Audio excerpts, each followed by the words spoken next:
Hello and welcome दोस्तों to 5 minute engineering. आज का वीडियो आगे बड़ा कमाल का होने वाला है, क्योंकि आज के इस वीडियो में भैया जो मुद्दा है, जो टॉपिक है, वो बड़ा फेवरेट है एग्जामिनर्स का, बार बार डालते रहते हैं एग्जाम के अंदर, जिसका नाम है ब्रेजनेम सर्कल ड्राइंग एल्गोरिथम। यानी कि आज भैया इन शॉर्ट अपन सर्कल कैसे बनाते हैं वो सीखने वाले हैं using Bresenham circle drawing algorithm. Exam में ये क्वेश्चन बहुत आता है, इसके ऊपर थ्योरी क्वेश्चन आ जाता है, कई बार न्यूमेरिकल डाल देते हैं, कई बार लॉजिक पूछ लेते हैं, इसका लॉजिक क्या है। तो ये सारे आपके जितने भी सवाल है ना, उनका जवाब आपको इस वीडियो में मिलने वाला है। मे बी इसके पार्ट्स होंगे, पार्ट 1 पार्ट 2 होगा, क्योंकि थोड़ा सा लंबा हो सकता है शायद से ये। तो यहाँ पे इन वीडियोस के जरिए भैया हम लोग आज समझने वाले हैं कि what is the basic logic behind this Bresenham circle drawing algorithm, कैसे हम बना रहे हैं, और साथ ही साथ अगर कोई न्यूमेरिकल आ गया तो उसको कैसे सॉल्व करना, उसका सबसे आसान तरीका आपके सामने मैंने यहाँ पे रख दिया है। ठीक है, तो भैया let's start understanding about this algorithm.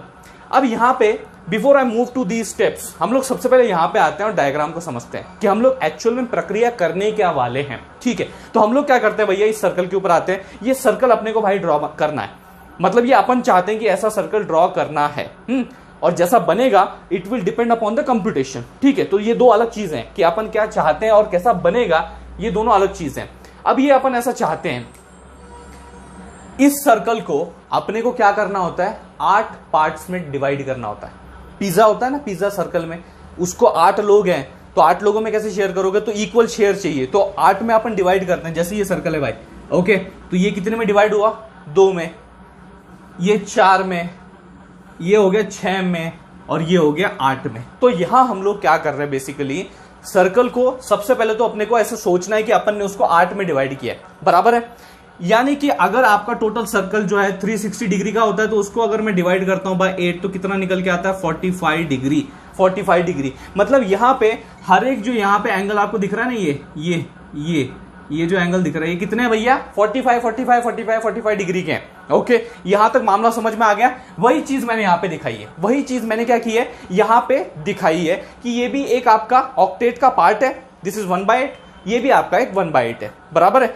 अब अपन करते क्या है यहाँ पे, what we are actually doing is that, कि इस एल्गोरिथम का इस्तेमाल करते हुए हम सिर्फ और सिर्फ एक ऑक्टेट का, यानी सर्कल का 1/8 पार्ट का सिर्फ अपन जो है कोऑर्डिनेट जो है वो कैलकुलेट करते हैं। सिर्फ 1/8 पार्ट ऑफ द सर्कल, यानी कि एक ऑक्टेट आपका सर्कल का जो है वो अपन कैलकुलेट करते हैं। अब आप पूछोगे कौन सा वाला वो ऑक्टेट होता है, तो वो ऑक्टेट होता है ये। Okay, I hope you are getting this point. ये जो मैं थोड़ा हाईलाइट कर रहा हूं ना, ये मतलब यहां से लेके इस पॉइंट से लेके इस पॉइंट तक ये जो ऑक्टेट है, इसके लिए भैया कौन कौन से पॉइंट्स की जरूरत पड़ने वाली है वो अपन यहां पे क्या करते हैं, कैलकुलेट करते हैं, कंप्यूट करते हैं। दैट्स व्हाट द फंडा इज, सिंपल एज दैट। ठीक है, तो अब यहां पे आपको सवाल पड़ रहा होगा, आप बोलोगे अगर इतना ही काम करना है तो बचा हुआ काम कौन करेगा, बचा हुआ काम कैसे होगा। करेक्ट, एग्जाम में अगर 8 मार्क के लिए क्वेश्चन आ जाता है कि भैया यहाँ पे आप कोऑर्डिनेट्स फाइंड करो सर्कल को प्लॉट करने के लिए, और अगर मैं भैया 180 करता हूं तो वो बोलेगा भैया तेरे को मार्क्स भी 180 देता हूं, 8 में से 1 दे देता हूं, खुश है तू, नहीं ना। तो अपने को प्लॉट तो पूरे ही करने, लेकिन actual computation using this algorithm अपने को सिर्फ एक ही ऑक्टेट का करना है।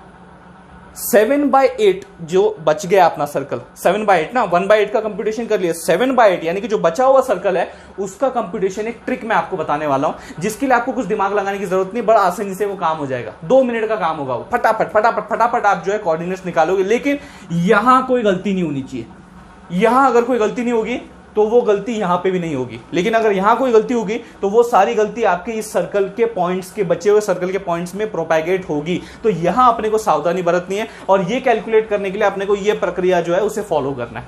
ओके, ये प्रक्रिया जो है उसे फॉलो करना है। आप क्वेश्चन कैसे हो सकते हैं भैया एग्जाम में, जैसे कि यहां पे अपने को कोऑर्डिनेट्स दिए होंगे, मतलब सेंटर ऑफ द सर्कल, तो यहां पे सेंटर ऑफ सर्कल भैया देख लो 0,0, बराबर है। सेंटर ऑफ सर्कल क्या है, 0,0। मेजोरिटी ऑफ केसेस में भैया आपको यही क्वेश्चन होगा, ऐसे ही क्वेश्चन होंगे। ठीक है, तो यहां पे सेंटर ऑफ सर्कल दिया होता है और रेडियस गिवन होता है कि भैया यहां पे ये जो ये रेडियस है ये कितना है, तो आर कितना दिया अपने को, 8 दिया है। तो ये गिवन डेटा है, इसके बेसिस पे अपने को सर्कल ड्रॉ करना है। सिंपल सा मुद्दा है, सिंपल सी बात है। ठीक है, अब यहां पे मुझे सर्कल ड्रॉ करना है, तो सबसे पहला स्टेप कौन सा है, सबसे पहला स्टेप ये है कि जो स्टार्टिंग पॉइंट्स हैं, या स्टार्ट पॉइंट कह लो, स्टार्टिंग कोऑर्डिनेट्स हैं, वो अपने को पहले तैयार करना है, जिसे अपन x0 y0 कहते हैं। तो वो कौन से होंगे, जैसे मैंने बताया था आपको, अपने को सिर्फ इस 1/8 पार्ट ऑफ सर्कल पे काम करना है, इसका कैलकुलेशन करना है। तो अपन स्टार्टिंग कहां से करते हैं, स्टार्टिंग यहां से करते हैं। अब ये कोऑर्डिनेट्स कौन सा होगा, ये कौन सा होगा, जहां पे मेरा x जो है वो 0 होगा, x क्या होगा मेरा 0 होगा, और y क्या होगा, y मेरा r होगा, सही बात है कि नहीं, y मेरा रेडियस होगा, दैट इज नथिंग बट 8। तो ये मेरा इनिशियल x0, y0 कोऑर्डिनेट बन गया, दैट इज स्टार्ट पॉइंट बन गया 0,8, ये मेरा स्टार्टिंग कोऑर्डिनेट है। ठीक है, आप यहां पे भी देख सकते हो, दैट इज xi yi मतलब क्या, करंट जहां पे मैं खड़ा हूं, xi +1 yi +1 मतलब अगला स्टेप, अगला कोऑर्डिनेट कौन सा होना चाहिए वो, तो स्टार्टिंग वाला कौन सा है 0,8। अब ये 1,8 कैसे आता है वो अपने को देखना है, वो समझना है। ठीक है, अब यहां पे अगले पे आते हैं, ये तो हो गया भैया स्टार्टिंग पॉइंट जो है अपना कंसीडर करके सब कुछ हो गया। अब आते हैं अपन डिसीजन पैरामीटर। अब आपको सवाल पड़ रहा होगा ये डिसीजन पैरामीटर P जो है ये अपने किस काम का है, ये कौन सा डिसीजन लेने में हमारी मदद करने वाला है। तो अब एक्चुअली यहां पे मैं आपको इस पूरे एल्गोरिथम का जो बेसिक लॉजिक है वो बताने की अभी मैं कोशिश करता हूं आपको। See what actually we are doing is, यहां पे हम लोग समझ लो ये जो ऑक्टेट है बराबर है, इतना अपने को कैलकुलेट करना है, इसके बीच में जितने भी पॉइंट्स होंगे वो कैलकुलेट करने हैं, जो कि अपनी ये सर्कल बनाने में मदद करेंगे। ठीक है, इतना सर्कल का पार्ट बनाने में मदद करेंगे। अब यहां पे अगर आप एक चीज गौर से देखोगे तो एक्स एक्सेस की जो वैल्यूज हैं वो कंटिन्यूसली इंक्रीमेंट ही हो रही है, 1 से 1 से, मतलब x की वैल्यूज तो बढ़ती जाएंगी, सही बात है कि नहीं, x की वैल्यूज जो है वो बढ़ती जाएंगी। लेकिन अगर मैं y की देखूं, y, तो आप देख सकते हो y में दो ही केसेस हैं। कौन सी दो केसेस हैं, एक तो आपका जो y का वैल्यू है कांस्टेंट रहेगा, y का जो वैल्यू है कांस्टेंट रहेगा, या फिर y की वैल्यू आपकी डिक्रीमेंट होगी, ये पॉसिबिलिटी है। मतलब यहां पे आप समझ लो, लेट्स से फॉर एग्जांपल अब मैं सर्कल बना रहा हूं, तो ये मैंने सर्कल बनाया, ओके, इस तरीके से बनाया, तो अब यहां पे क्या है, यहां पे मेरी कुछ y की वैल्यू होगी, करेक्ट। अब मैं अगला स्टेप जब रख रहा हूं, अगला कोऑर्डिनेट जब फाइंड कर रहा हूं उस ऑक्टेट को पूरा करने के लिए, तो यहां पे आप देख सकते हो यहां पे y की वैल्यू सेम है, यानी कि कांस्टेंट है। तो इस केस में अपन जो है y कांस्टेंट रखेंगे, y को डिक्रीमेंट नहीं करेंगे। लेकिन जब मैं अगला पॉइंट देखता हूं यहां पे, तो मुझे क्या करना पड़ रहा है, यहां पे y को डिक्रीमेंट करना पड़ रहा है। तो ये दो केसेस के साथ ही अपने को यहां पे खेलना है। तो वो दो केसेस में से कौन सा केस अपने को चुनना है, उसको पता लगाने में डिसीजन पैरामीटर अपनी मदद करता है। सिंपल, x का कुछ लेना देना नहीं है, x तो बढ़ता रहेगा, चाहे वो कांस्टेंट वाली केस हो चाहे वो डिक्रीमेंट वाली केस हो, x तो अपना बढ़ता ही रहेगा, 1 से इंक्रीमेंट होता रहेगा। लेकिन सवाल y का है, सवाल y का है कि अगले पॉइंट के लिए y आपका कांस्टेंट रहेगा या फिर डिक्रीमेंट होगा 1 से। तो यहां पे आप देख सकते हो एक केस में कांस्टेंट रह रहा है जो मैंने बनाया, ये जो पहली वाली वैल्यू थी वही ये वाली वैल्यू तो कांस्टेंट है। अगले वाले में आप देखोगे आपको ये वाला पॉइंट चूज करना पड़ा, बराबर है। तो इसमें क्या किया आपने, y को डिक्रीमेंट किया, सिंपल सी बात है, कोई दिक्कत नहीं है। ओके, अब इन दोनों में से भैया कौन सा चुनना है वो डिसाइड करने में डिसीजन पैरामीटर अपनी मदद करता है, वो है p। और p को अपने को इनिशियली फाइंड आउट करना होता है। तो p की एक इनिशियल वैल्यू अपन ने फाइंड आउट कर ली, जिसके लिए फॉर्मूला अपने को 3 - 2r का इस्तेमाल करना है, 3 - 2r। अब ये r क्या है, r रेडियस है भाई, रेडियस डाल लो, 3 - 2 × दैट इज 16, दैट इज 3 - 16 13। ये क्या आंकड़ा है, -13, p की वैल्यू क्या आ गई -13। अब आपने को पता करना है कि ये कौन सी केस में बैठ रहा है, p <0 या p > 0। तो यहां दो केसेस है, p <0 या p > 0।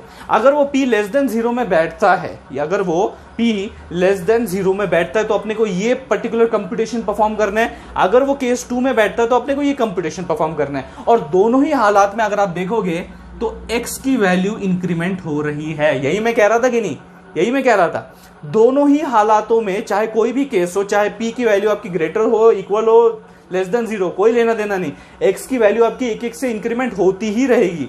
सही बात है, होती ही रहेगी। ओके, ये हो रही है, इन दोनों केसेस में हो रही है, पॉसिबल है। अब यहां पे आप y के ऊपर नजर डालिए, y के ऊपर नजर डालिए। एक केस में y की जो वैल्यू है, मतलब अगली जो वैल्यू है वो करंट वैल्यू हो रही है, मतलब there is no change, it is remaining constant. मतलब जो आपकी i+1 है, इट इज बेसिकली यहां पे आपका yi है, आप यहां पे खड़े हो, और जो yi+1 है ये दोनों के दोनों जो है इक्वल है, ये दोनों के दोनों क्या है, इक्वल है। इस केस में कि कोई चेंज नहीं करना, डिक्रीमेंट नहीं करना, ओके। और यहां पे अगर आप देखोगे तो इस केस में यहां पे आपकी y की जो वैल्यू डिक्रीमेंट की जा रही है, जो कि आपकी नई नेक्स्ट स्टेप ऑफ बनता है उसका y कोऑर्डिनेट, नेक्स्ट स्टेप का y कोऑर्डिनेट बनता है, सिंपल सी बात है। और